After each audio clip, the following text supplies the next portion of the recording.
Welcome to Heart Secrets. Paano kung ang simpleng paghahanap buhay ay siya palang magiging mitya ng isang malaking pagkakasala at isang pagkakamaling mahirap lisanin at kalimutan? Magandang araw po sa inyo. Ako po si Emong, 26 na taong gulang at isang karpintero. Wala pa akong asawa sa edad kong ito. Marami na rin akong naging kasintahan noon, ngunit hindi pa rin ako pinalad na matagpuan ang babaeng makakasama ko habang buhay. Simpleng trabaho lang ang meron ako. Sumasama sa mga renovation, nagpapagawa ng bahay, at minsan ay kung ano-ano pang gawaing kahoy. Hindi man kalakihan ng kita, sapat naman para sa pang-araw-araw. Sanay na ako sa pawis, sa alikabok ng kahoy at sa tunog ng martilyo na parang musika na ng buhay ko. Matapos ang 2 araw na pahinga, tumawag na sa akin ang aming foreman. Emong, may renovation tayo sa kabilang baryo. Wika ni Mang Celso sa kabilang linya.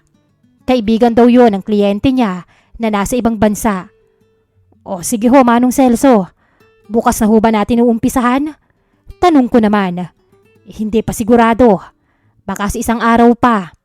Wala pa raw tao roon at pauwi pa lang daw galing Maynila ang asawa ni Dondon. Nagbakasyon raw ng 1 linggo sa mga magulang. O sige ho kung ganon. Kukumpirmahin ko na lamang ho sa 1 araw. Sagot ko bago ko pinatay ang tawag. Maaga akong dumating sa sinabing bahay makaraan ng ilang araw. Ako pa lang ang naroon noon. Tahimik ang paligid, tanging ihip lang ng hangin at yabag ko ang naririnig. Naupo muna ako sa may gilid at nagsindi ng sigarilyo habang hinihintay si Mang Celso. At habang naghihintay, pinagmamasdan ko ang bahay. Malaki nga yun, may kalumaan na rin at makikita sa mga dingding na kailangan na talaga ng ayos. Sa isip ko, marami-rami na namang trabaho to. Maraming araw ng pagod, pero may kapalit na kita. Maya-maya pa ay bumukas ang gate. Napatingin ako agad. Isang babae ang lumabas na sa tingin ko, siya ang asawa ng kaibigan ni Mang Celso. Simple lang siyang manamit, pero may kakaibang dating. Parang kahit hindi siya magsalita, mapapansin mo pa rin siya. Lumapit siya sa akin. Good morning, bati niya. Magandang umaga ho. Ako po si Emong. Isa po ako sa gagawa ng renovation. Sabi ko agad sa kanya. Tumango ito at ngumiti. Ako naman si Sandra. Halika, pasok ka muna sa loob. Magkape muna tayo. Aya niya sa akin. Salamat po. Sagot ko naman sa kanya. Sumunod ako papasok ng bahay. Pag-upo ko sa terrace, iniikot ang tingin ko sa kabuuan. Maluwag ang bahay at halatang maayos ang pagkakagawa nun. Pero ngayon, may mga bahagi na talagang kailangan na ng kumpuni. Iniwan niya ako sandali. Pumasok siya sa loob at pagbalik niya, may dala na siyang tray ng tasa at mga panimpla. Agad akong tumayo at kinuha ang tray sa kanya. Tulungan na kita, Ate Sandra. Nang magdikit ang kamay namin sa tray, bahagya akong napatigil. Parang may kung anong kuryente ang dumaloy sa simpleng hawak na yon. Mabilis kong binawi ang mga kamay ko. Salamat, Emong, sabi niya habang nakatingin sa akin. May ngiti sa labi niya na hindi ko maipaliwanag. O, ayan na rin pala si Kuya Celso. Dagdag niya sabay turo sa gate. Dumating na nga ang motor ni Mang Celso at ng isa pa naming kasamahan. Pagkatapos ng maikling usapan at pag-inom ng kape, tinuro na sa amin ni Sandra kung alin ang mga bahagi ng bahay na aming uumpisahan. Nagsimula na rin kaming mag-ayos ng mga gamit at kahoy. Habang nagtatrabaho, paminsan-minsan siyang lumalapit. Tinuturo niya kung ano ang gusto niyang ayusin, kung saan dapat simulan at kung paano niya naiisip ang magiging itsura ng bahay. Emong, dito na lang siguro yan. Sabi niya habang tinuturo ang isang bahagi ng frame. Lumapit ako at bahagya siyang nasa likod ko habang inaabot ko ang gamit. Ramdam ko ang presensya niya. Simple lang pero nakakabigla sa hindi ko malamang dahilan. Napatingin ako sa kanya nang hindi sinasadya. Maganda siya, Miss Hart. Yung tipong hindi nakakasawang tingnan. Yung klase ng ganda na tumatagal sa paningin. May maliit siyang nunal malapit sa labi na mas lalong nagbibigay ng kakaibang dating sa kanya. At kapag nagsasalita siya, parang ang gaan pakinggan. Napailing ako sa aking sarili. Hindi dapat ganito ang iniisip mo. May asawa ang babaeng to. At ikaw, isang simpleng karpintero lang. Makulit na sigaw ng isip ko. Pinilit kong ituon ang isip ko sa trabaho. Lumipas ang ilang oras at tinawag niya ulit kami. Halina muna po kayo, magmerienda muna tayo. Sabi niya. Umupo kami sa isang gilid ng terrace. Habang kumakain, mas naging magaan ang usapan. Pero kahit ganoon, hindi ko pa rin maiwasang mapatingin kay Sandra. Kapag nagsasalita siya, parang kusa na lang napupunta ang tingin ko. At sa bawat pagkakataong nahuhuli ko ang sarili ko, mabilis ko rin itong iniiwas. Hindi tama yun, alam ko. Pero sa likod ng simpleng araw na yun, may kung anong pakiramdam na unti-unting gumagalaw sa dibdib ko. Isang uri na ngayon ko lang naramdaman, Miss Hart. Unti-unti kong napansin na sa bawat araw na pumapasok ako sa bahay nila Sandra, hindi na lang basta trabaho ang dahilan kung bakit maaga akong gumigising. May kung anong pakiramdam na hindi ko maipaliwanag. Isang excitement na para bang may inaabangan ako. Isang tanghali, may dinala kong ilang gamit sa pansamantalang kusina na ginawa namin sa likod ng bahay nila. Sakto namang naroon si Sandra at abala sa pagluluto. Pagpasok ko pa lang, sumalubong agad sa akin ang bango ng sabaw. Mong, dito na muna kayo kumain ng tanghalian. Sabi niya habang hinahalo ang niluluto. Sayang naman kung lalabas pa kayo. Nagluto ako ng may sabaw. Napangiti ako at napalapit sa kalan. Aba, mukhang masarap yan, Ate Sandra. Tsaka ang bango sabi ko habang tinitignan ang niluluto niyang tinola. O sige na nga, sagot niya habang tumatawa. Dadamihan ko mamaya yung ulam mo. Nasobrahan ka na sa pambobola eh. Napailing ako. Totoo yun Tsaka hindi ako marunong mambola. Sagot ko sa kanya. Saglit akong tumingin sa kanya bago ako nagsalita ulit. At isa pa, pag mga ganyang kaganda, hindi dapat binubola yan. Bigla siyang natahimik. Napansin kong bahagya siyang namula at umiwas ng tingin. Ikaw talaga, Mong. Sabi niya na parang nahihiya pero may ngiti pa rin sa labi. Sige na, tawagin mo na sila Kuya Celso. Mag-aalas 12 na rin naman. Kumain na tayo habang mainit pa ang sabaw. Tinawag ko si Mang Celso at ang isa pa naming kasama. Ilang sandali lang ay sabay-sabay na kaming nakaupo sa lamesa. Habang kumakain, panay ang biro ni Mang Celso. Paminsan-minsan ay napapatawa kaming lahat. Si Sandra naman ay nakikisabay sa tawanan.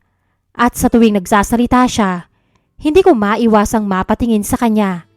Kapag nahuhuli niya akong nakatingin, nginingitian niya lang ako ng matamis. Hindi ko maintindihan kung bakit parang mas gumagaan ang pakiramdam ko sa simpleng tanghalian na yon. Pagkatapos ng trabaho, kanya-kanya na kaming alis. Sumakay ako sa motor ko at sinubukan ko itong paandarin. Pero ilang padyak na ang ginagawa ko, ayaw pa ring umandar. Napababa ako at sinilip ang makina. Maya-maya lang ay narinig ko na ang pagbukas ng gate. O Mong, anong problema? Tanong niya habang papalapit. Mukhang may konting sira lang. Tinitingnan ko pa. Sagot ko habang nakayuko sa motor. Nanatili siya sa tabi ko habang inaayos ko yon. At habang abala ako sa makina, hindi ko na malayan na napunta na pala ang usapan namin sa kung ano-anong bagay. Tungkol sa buhay ko, sa pamilya, at pati na rin sa kanya. Doon ko nalaman na matagal-tagal na palang nasa ibang bansa ang asawa niya. Hindi ko napigilan ang sarili kong magtanong. Hindi ka ba nalulungkot? Sandali siyang natahimik bago sumagot. Siyempre nakakaramdam, sabi niya ng mahina. Pero tinitiis ko na lang, para sa amin din naman yon ang anak ko. Sabi niya sa akin, nasaan ho yung anak niyo? Tanong ko sa kanya. Iniwan ko muna sa Maynila sa mga magulang ko habang ipinaparenovate tong bahay. Hindi ko alam kung bakit, pero parang may kung anong kumurot sa dibdib ko nang marinig ko yon. Kung kailangan mo ng kausap, pwede ako. Sabi ko habang tinititigan siya. Napatingin siya sa akin. Hindi siya agad nagsalita. Pero sa mga titig niyang yon, parang may kung anong nagbago sa pagitan naming dalawa. Simula noon, Miss Hart, mas naging madalas na ang usapan namin. Sa bawat araw na lumilipas, mas nagiging magaan ang pakiramdam namin sa isa't isa. Hindi na lang basta usapang tungkol sa trabaho ang pinag-uusapan namin. Pati na rin ang mga simpleng bagay sa buhay. Hanggang sa hindi na namin namalayan na masyado na pala kaming nagiging malapit sa isa't isa. Isang linggo bago matapos ang renovation, tumawag si Sandra sa akin. "Hello, Emong. Busy ka ba?" Tanong niya sa kabilang linya. "Hindi naman. May kailangan ka ba?" Sagot ko agad. "Magpapasama sana ako sa city. May aasikasuhin lang ako kung hindi ka lang naman busy." Hindi ko na halos napigilan ang sarili kong mapangiti. "Oo naman, walang problema. Malakas ka sa akin." Sabi ko na may halong biro. "Maliligo lang ako at pupunta na ako riyan." Pagkarating ko sa bahay nila, nakasakay na siya sa kotse niya. "Sakay na," sabi niya bago pinaandar ang sasakyan. Habang nasa biyahe kami, wala kaming ginawa kundi magkwentuhan at magtawanan. Parang ang gaan ang usapan namin kahit wala namang espesyal na paksa. "Kaya masarap talaga kapag may kasama eh," sabi niya habang nakatingin sa daan. "Hindi nakakainip." Napangiti ako. "Ako kasi ang kasama mo kaya masaya," sabi ko na kunwari nagyayabang. Napatawa siya ng malakas. "Oo na Emong, ikaw na ang dahilan," sagot niya habang umiiling. Pero sa likod ng tawanan naming yon, hindi ko namalayan na unti-unti na pala akong nasasanay sa presensya niya. At doon ko unang naramdaman na hindi na lang basta trabaho ang dahilan kung bakit gusto kong bumalik sa bahay na yon kahit patapos na ang renovation. Kinahapunan ng araw na yon, pag-uwi namin galing sa city, huminto muna si Sandra sa isang karinderya sa may bayan. Bumaba siya sandali at bumili ng ulam. Pagdating namin sa bahay nila, agad siyang pumasok sa kusina. "Magsasaing lang ako, Emong. Dito ka na kumain," sabi niya pa habang inilalapag ang mga dala niyang supot. Napakamot ako sa ulo at napangiti. "Nakakahiya naman. Nilibre mo na nga ako kaninang tanghalian, pati ba naman ngayon?" Pabiro kong sagot. "Baka naman, masanay na ako niyan." Ngumiti lang siya sa akin. "Okay lang yun. Sige na, dun ka muna sa sala, buksan mo yung TV." Nagsindi ako ng TV kahit hindi ko naman talaga pinapansin ang palabas.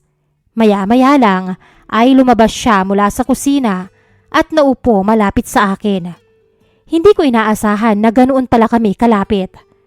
Bahagyang magkadikit ang mga daliri namin. Sa sandaling yun, parang may kuryenteng dumaloy sa buong katawan ko. Napatingin ako sa kanya at ganun din siya sa akin. Hindi ko na maalala kung sino sa amin ang unang umiwas ng tingin dahil pareho kaming natigil sa sandaling yon. Sa totoo lang, wala na akong ibang nakita noon kundi si Sandra. Ang kanyang mga mata, mga labi, at ang kanyang mukha na araw-araw kong nakikita pero parang ngayon ko lang tunay na napansin.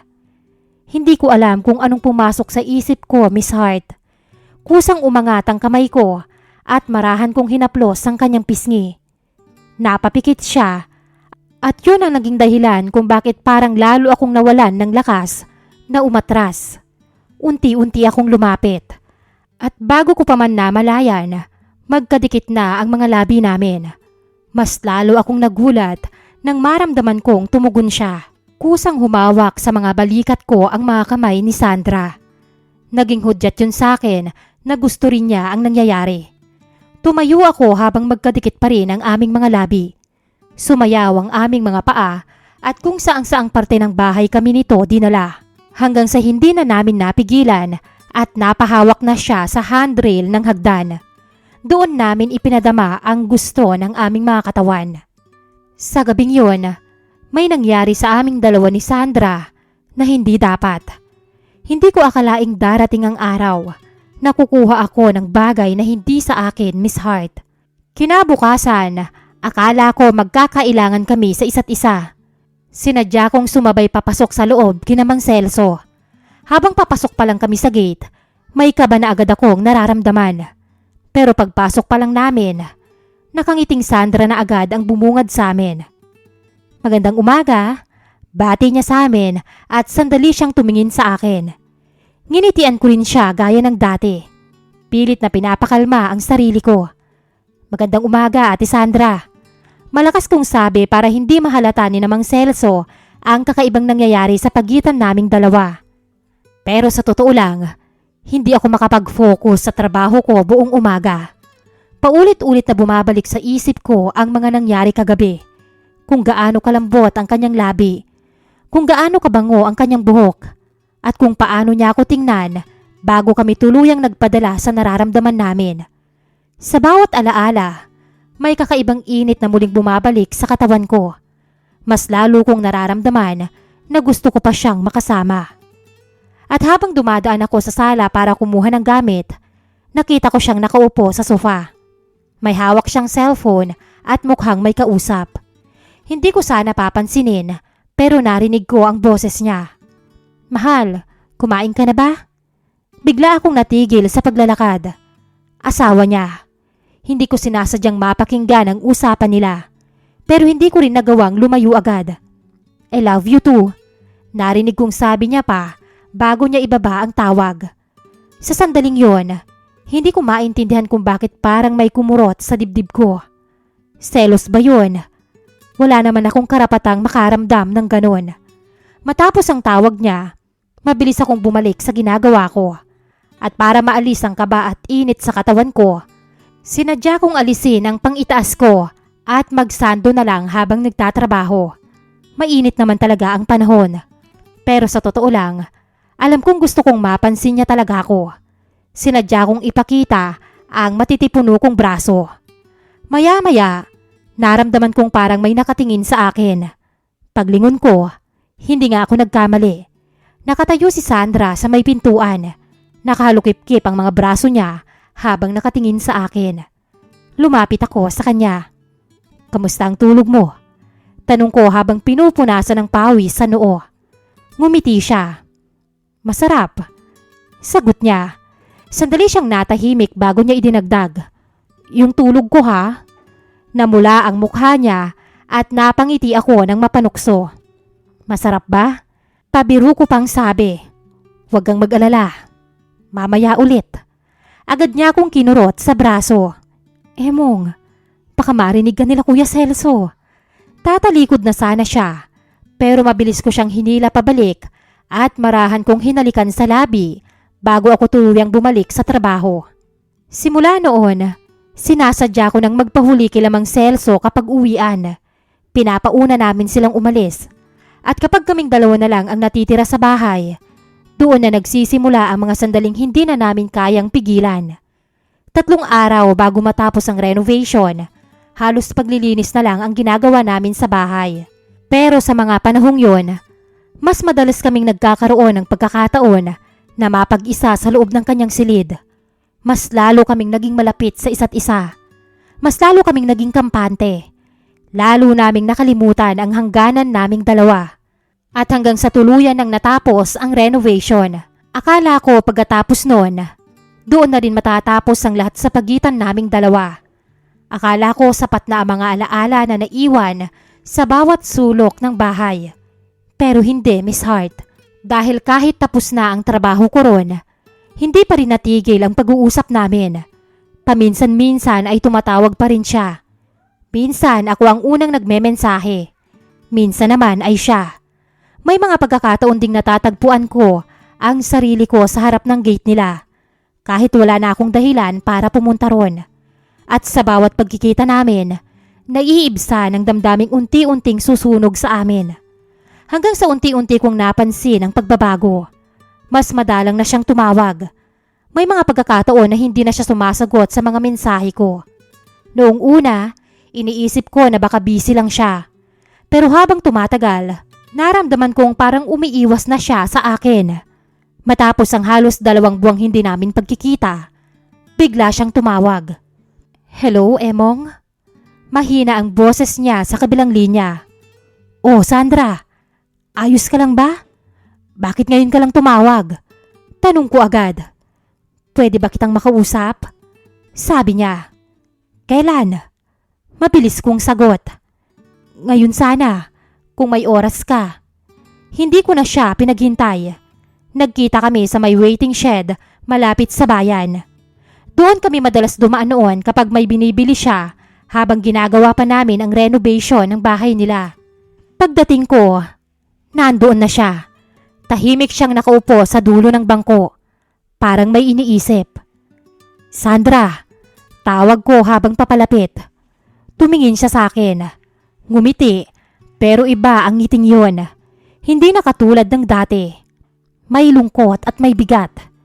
Naupo ako sa tabi niya. Sandali kaming parehong natahimik. Pareho kaming naghahanap ng lakas ng loob para magsalita. Emong, mahina niyang sabi. May sasabihin ako sa'yo. Napatingin ako sa kanya.